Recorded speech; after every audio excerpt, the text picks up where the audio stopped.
We're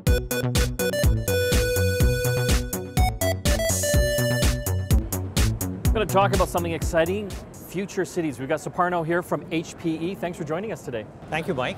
So what makes a smart city?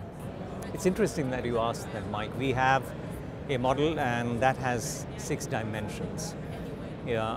We believe that it is about making a city livable, which is about safety, it's about vibrance, it's about clean spaces and all of that goes along with it. It's about a city being connected in that moving, the ability to move people, move goods, and in today's world, most importantly, move information. It's about creating the next generation jobs, because people should want to live in a city because they have employment, they have the right kind of employment. It has the kind of services, transportation, education, healthcare, that creates that environment that support all the others, easy to do business with, easy to get around. And 2 other dimensions, how does a city enable agility? How does a city react with speed to events? And resilience, how does it bounce back when unforeseen or unfortunate events happen, as we have seen in the recent past? And the last bit is no single entity has all the answers.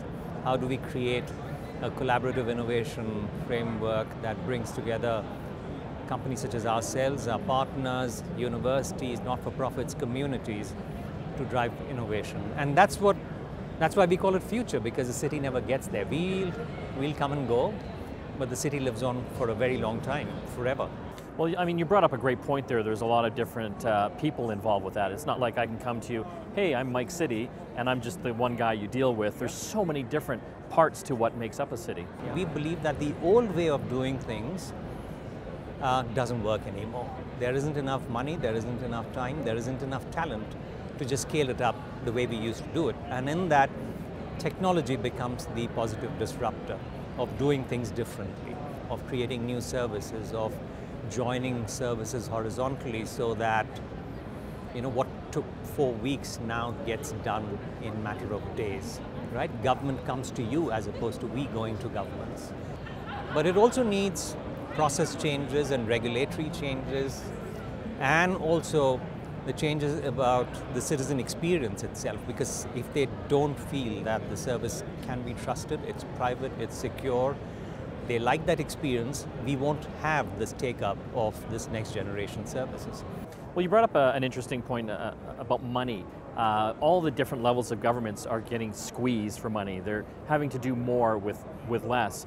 But for a lot of this connected or smart city infrastructure we're talking about, there's obviously some capital investment involved with that. Like, how do you educate governments on making that transformation?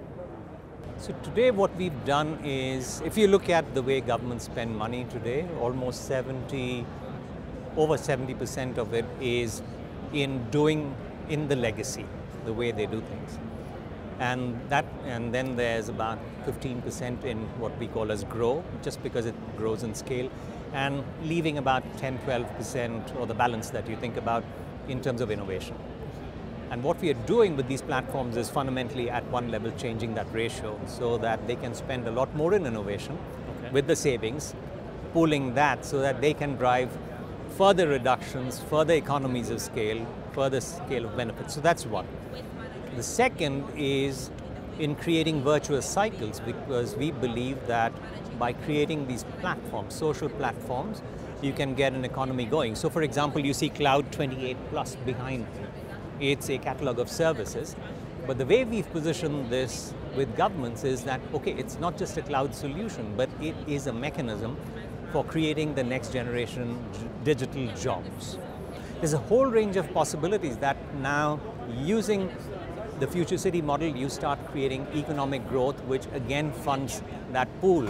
So it's kind of that long-term vision of playing at it from both ends, right? Reducing the cost, creating value, removing digital inequality and kind of bridging the digital divide, and creating through security trust in that service, because we believe it's a fundamental element in all of this, that unless the citizens trust the system, they're not going to use it.